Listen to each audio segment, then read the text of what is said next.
Hey friends, welcome back to my channel. आज हम blue miracle इस फिल्म के बारे में बात करेंगे जो कि 2021 में रिलीज हुई थी और IMDb पर इस फिल्म की रेटिंग है 6.6। तो देखते हैं फिल्म की कहानी क्या है। फिल्म के पहले ही सीन में हम एक आदमी को देखते हैं जिसका नाम है ओमार। ये 8 साल का ओमार अपने पापा के साथ बोट पे बैठा हुआ है और फिशिंग कर रहा है। तभी ओमार की बोट पलट जाती है और वो पानी में गिर जाता है और ओमार की नींद खुल जाती है। जी हाँ, ये एक सपना था। दरअसल जब ओमार 8 साल का था तब एक हादसे में उसके पापा की जान चली गई थी और ये हादसा बोट पलटने की वजह से हुआ था। और तब से ओमार को पानी में डूबने के सपने अक्सर आते रहते हैं। और तभी कुछ बच्चे वहाँ पर आकर बोलते हैं कि ट्विटी फिर से गायब है। दरअसल ओमार 8 साल की उम्र से ही अनाथ हो गया था, तो वो अनाथ बच्चों का दर्द समझता था। इसीलिए पिछले कुछ सालों से वो एक यतीम खाना चलाता था जिसका नाम है कासा होगार। और ये बच्चे और ट्विटी यही रहने वाले अनाथ बच्चे हैं। फिर ओमार बाहर जाता है और बड़ी मुश्किल से ट्विटी को ढूंढ लेता है और वापस लेकर आता है।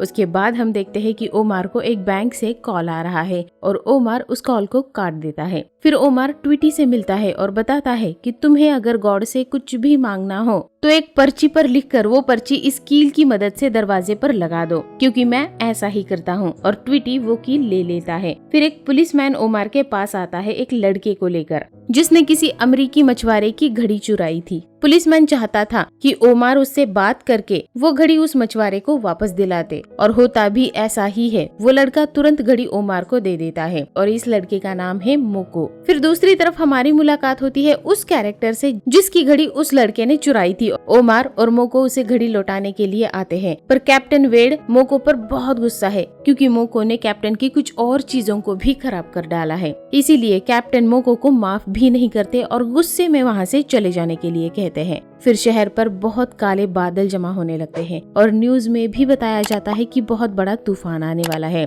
और रात को बहुत तेज बारिश होने लग जाती है। लाइट भी चली जाती है। यतीम खाने के सभी लोग एक कमरे में आकर बैठ जाते हैं। कुछ बच्चे बिजलियों की आवाज से डरे हुए हैं, लेकिन किसी तरीके से तूफान और रात दोनों भी बीत जाते हैं। ओमार को फिर से सपना आता है कि वो पानी में डूब रहा है और उसकी आंख खुल जाती है और वो देखता है कि हर तरफ पानी ही पानी है। रात को तूफान से सब कुछ तहस नहस हो चुका था। फिर ओमार बाहर निकलता है तो बैंक का कॉल फिर से आ जाता है और ट्विटी फोन उठा लेता है। इसीलिए ओमार को बात करनी ही पड़ती है। दरअसल ओमार ने बैंक से कर्जा लिया था और जो चुकाने के लिए बैंक ने सिर्फ ओमार को 1 महीने का वक्त दिया था और जो लोन अमाउंट ओमार ने लिया था बैंक से वो था $1,17,000 का, जो कि बहुत बड़ा अमाउंट है। ओमार अब बहुत परेशान दिख रहा है। इतनी बड़ी अमाउंट वो सिर्फ 30 दिनों में कहाँ से लाएगा। फिर वो अपने एक दोस्त के पास जाता है मदद मांगने के लिए और उससे कहता है कि बैंक से बात करके थोड़ा और ज्यादा वक्त मांगे और वो ठीक है, मैं कोशिश करता हूँ, ऐसा कहता है। लेकिन यहाँ पर एक फिशिंग टूर्नामेंट का रजिस्ट्रेशन भी हो रहा था। पिछले 35 सालों से हर साल यहाँ पर बिस्बी फिशिंग टूर्नामेंट होता है और दुनिया का ये सबसे बड़ा फिशिंग टूर्नामेंट है और कैप्टन वेड भी वहीं पर थे। वो भी टूर्नामेंट में हिस्सा लेना चाहते थे, लेकिन कैप्टन वेड के पास एंट्री फीस देने के लिए पैसे नहीं है। लेकिन तूफान की वजह से बहुत से विदेशी मछुआरे लौट जाने की वजह से बिस्बी ने लोकल मछुआरों के लिए एंट्री फीस माफ कर दी थी। इसीलिए कैप्टन वेड लोकल टीम का हिस्सा बनकर टूर्नामेंट में हिस्सा लेना चाहता था। वैसे कैप्टन वेड 2 बार फिशिंग चैंपियन रह चुके हैं। तो बिस्बी उसे कासा हॉगर के बारे में बताता है। कैप्टन शुरू में तो बहुत गुस्सा होते हैं और बिल्कुल भी तैयार नहीं होते, लेकिन उनके पास कोई और ऑप्शन ना होने की वजह से वो मान जाते हैं। फिर घर आने के बाद ट्विटी ओमार को एक पर्ची देता है कील से दरवाजे पर लगाने के लिए और तभी वहाँ पर कैप्टन वेड आते हैं और बताते हैं कि फिशिंग के दौरान तुम लोग हद में रहोगे और जब इनाम मिलेगा तो 80-20 में बटेगा, 80 कैप्टन का और 20 कासा हॉगर का। ओमार को तो कुछ भी समझ में नहीं आता और वो कुछ पूछ सके इससे पहले कैप्टन वहाँ से चला जा चुका था। लेकिन ट्विटी को सब कुछ समझ में आता है और वो एक्साइटमेंट में सारे बच्चों को बताने के लिए जाता है। और फिर ओमार ने जो पर्ची अभी अभी दरवाजे पर लगाई थी वो निकाल कर देखता है तो उसमें बिस्बी ब्लैक एंड ब्लू लिखा होता है। फिर ओमार अपनी वाइफ बेक्का से बात करता है तो उसका कहना था कि ओमार को टूर्नामेंट में हिस्सा लेना चाहिए, लेकिन ओमार हिस्सा नहीं लेना चाहता क्योंकि उसे फिशिंग का ABCD भी नहीं आता। पर उसके पास सिर्फ 1 महीने में $1,17,000 चुकाने का कोई और प्लान भी नहीं होता, इसीलिए वो मान जाता है। और फिर आता है फिशिंग टूर्नामेंट का पहला दिन। टूर्नामेंट शुरू होने से पहले ओमार को मोको दिखता है और वो मोको को अपने साथ टूर्नामेंट में चलने के लिए कहता है, पर वो मना करता है और सभी लोग अपनी फिशिंग बोट की तरफ जा रहे होते हैं। वहाँ की खूबसूरत और आधुनिक बोट देखकर बच्चों को लगता है कि कैप्टन वेड की बोट भी एकदम ऐसी ही मस्त होगी, लेकिन जब वो एक्चुअल में कैप्टन वेड की बोट देखते हैं तो बहुत मायूस होते हैं, क्योंकि कैप्टन वेड की बोट बहुत पुरानी और खटारा होती है जो बच्चों को बिल्कुल भी एक्साइटिंग नहीं लगती। और तभी वहाँ पर मोको भी आता है, क्योंकि उसका कोई पीछा कर रहा होता है और उसे छुपना होता है, इसीलिए वो बोट पर ओमार के साथ आने के लिए तैयार हो जाता है। लेकिन कैप्टन मोको को अपनी बोट पर लेना नहीं चाहते। तब ओमार कहता है कि अगर मोको नहीं आएगा तो हम भी नहीं आएंगे। तो कैप्टन को मजबूरन मोको को भी अपनी बोट पर लेना पड़ता है।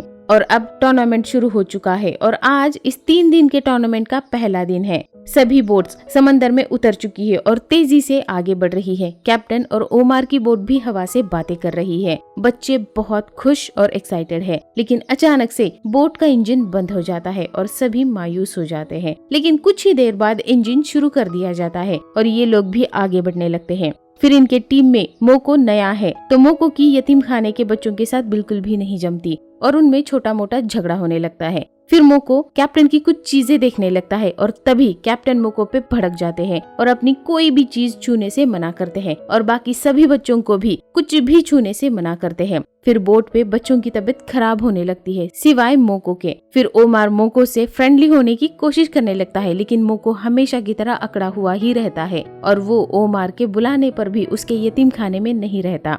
फिर ये सब खाना खाते समय अपने अपने अतीत के दर्द और शरीर पे जख्मों के निशान के बारे में बात करने लगते हैं। दरअसल ये बच्चे यहाँ आने से पहले जिनके पास रहते थे वो लोग इनको बहुत मारते पीटते थे, जिसकी वजह से इनके शरीर पे निशान बन चुके थे। तभी अचानक से कांटे में एक मछली फंस जाती है और मोको उसे खींचने लगता है, लेकिन पानी में ज्यादा कुछ हलचल नहीं होती है और जब ये लोग उसे खींच लेते हैं और देखते हैं तो ये तो सिर्फ कचरा था। और बस इस तरह से आज का दिन भी खत्म हो जाता है और ये लोग किनारे पर आ जाते हैं। तो देखते हैं कि दूसरी टीम ने एक बहुत बड़ी 165 किलो की मार्लिन पकड़ी है और ये सब मायूस होकर घर चले जाते हैं और मोको अपने रास्ते चला जाता है। फिर जब ये घर आते हैं तो देखते हैं कि ओमार का एक दोस्त उससे मिलने के लिए आया हुआ है। दरअसल फिशिंग टूर्नामेंट में इनके हिस्सा लेने की बात सुनकर वो इनसे मिलने के लिए आया था और वो इनके टीम के लिए टी-शर्ट्स भी लाया था। और फिर जब ये दोनों साथ में थोड़ा सा समय स्पेंड करने लगते हैं तो ओमार का दोस्त कहता है कि तुम्हारे ऊपर $1,17,000 का कर्जा है जो मैं जानता हूँ, और ये फिशिंग टूर्नामेंट के जरिए अगर तुम चुकाना चाहते हो तो ये बहुत बड़ा मजाक है। इतना कहकर वो ओमार को अपने साथ काम करने के लिए कहता है, वो काम जो वो खुद करता है, गलत चीजें बेचने का काम। लेकिन ओमार ये सब गलत काम करने से साफ साफ मना करता है। और फिर से दूसरा दिन निकल आता है। टूर्नामेंट फिर से शुरू हो जाता है, लेकिन मोको उसके लिए लाई हुई टी-शर्ट नहीं पहनता। फिर बातों ही बातों में कैप्टन की फैमिली के बारे में बात निकल आती है और वो बताते हैं कि उन्होंने फैमिली और फिशिंग के बीच में फिशिंग को चुना था। ये सुनकर बच्चे बहुत नाराज हो जाते हैं और अपनी नाराजगी जाहिर करते हैं। फिर कुछ देर बाद फिर से कांटे में कुछ फंस जाता है और वो खींचने लगते हैं। इस बार सच में मार्लिन थी और जो कि बहुत बड़ी थी। सभी लोग बहुत खुश हो जाते हैं और मछली खींचने लगते हैं। पर तभी मोको ओमार के एक लड़के के साथ झगड़ा शुरू करने लगता है और वो दोनों पानी में गिर जाते हैं और इन दोनों को भी तैरना नहीं आता। और इस पूरी बोट पर सिर्फ कैप्टन ही ऐसा इंसान है जो तैरना जानता है और मछली को खींचना भी जानता है।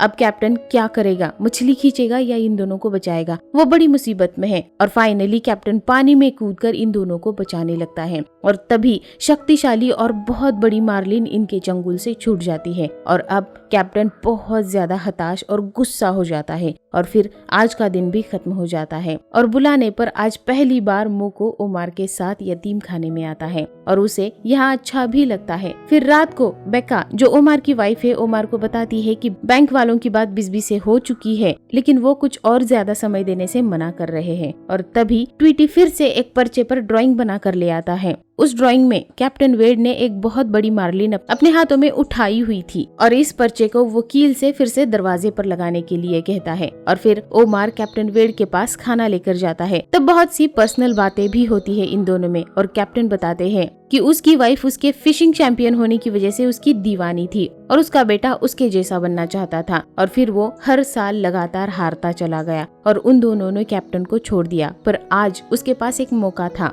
जो उसने गवा दिया और वो बहुत हताश हो जाता है। लेकिन ओमार उसे हिम्मत दिलाता है और कहता है कि हमारे पास अभी भी चांस है। और फिर आधी रात को कैप्टन कासा हॉगर आता है और ओमार को एक बहुत बड़ी 125 किलो की मार्लिन दिखाकर कहता है कि कल समंदर में पहुंचने के बाद इस मछली को हम कांटे में लगा देंगे और बच्चों से ये बात छुपाएंगे। पर ओमार ये सब देखकर शॉक हो जाता है और कहता है कि मैं ऐसा कोई भी गलत काम नहीं करूंगा। दरअसल बातों ही बातों में कैप्टन को हिंट मिल गया था कि कासा हॉगर मुसीबत में है और अगर इन बच्चों को बचाना है तो कुछ ना कुछ तो करना ही होगा। लेकिन ओमार ऐसा झूठा खेल नहीं खेलना चाहता, पर कैप्टन उसे फोर्स करता है। और फिर अगली मॉर्निंग इनके साथ ट्वीटी भी आता है और तीसरे दिन का खेल शुरू हो जाता है और कैप्टन की बोट स्टार्ट ही नहीं हो रही थी। उन्हें मदद करने के लिए बिस्बी की एक बोट भी आती है, पर वो उन्हें अपनी बोट पर कैसे आने दे सकते थे क्योंकि इनके पास पहले से पकड़ी हुई मार्लिन जो थी। पर तभी बोट भी शुरू हो जाती है और ये लोग निकल पड़ते हैं। बीच समंदर में पहुंचने के बाद बच्चों को खाना खाने में उलझाकर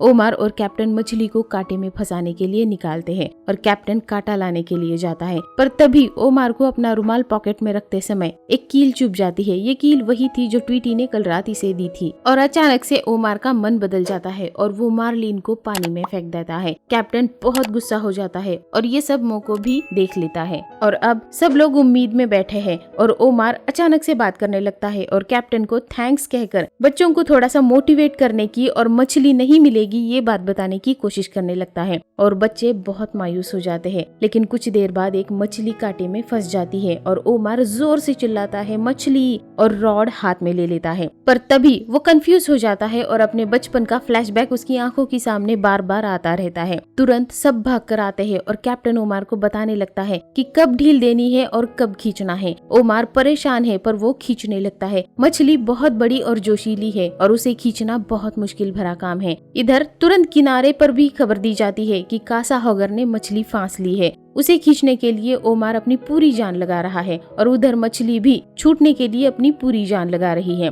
पर ओमार को ये करना ही होगा और यही वो मछली है जो कासा हॉगर को बचा सकती है। और ओमार पूरी ताकत और जोर लगाकर मछली खींचता है और फाइनली कामयाब हो जाता है। और अब एक बहुत बड़ी मार्लिन इनकी बोट पर है और इन्होंने ये कर दिखाया है। 174 किलो की मार्लिन पकड़कर इन्होंने टूर्नामेंट का पहला प्राइज जीत लिया है और इन्हें $2,58,000 US का इनाम इन्हें मिल चुका है। और अब कैप्टन भी अपनी वाइफ और बेटे के पास जाना चाहते हैं और फिल्म के आखिर में कुछ असली कासा हॉगर और टूर्नामेंट के तस्वीरें दिखाई जाती है। ये फिल्म हमें सिखाती है कि लाइफ में चाहे कितनी भी बड़ी मुश्किलें आए हमें डटे रहना चाहिए और कोशिश करते रहना चाहिए। तो आपको ये कहानी कैसी लगी कमेंट करके जरूर बताइए। वीडियो को लाइक करिए, चैनल को सब्सक्राइब करिए और अपने दोस्तों के साथ शेयर भी करिए। And finally thanks for watching this video. Bye bye.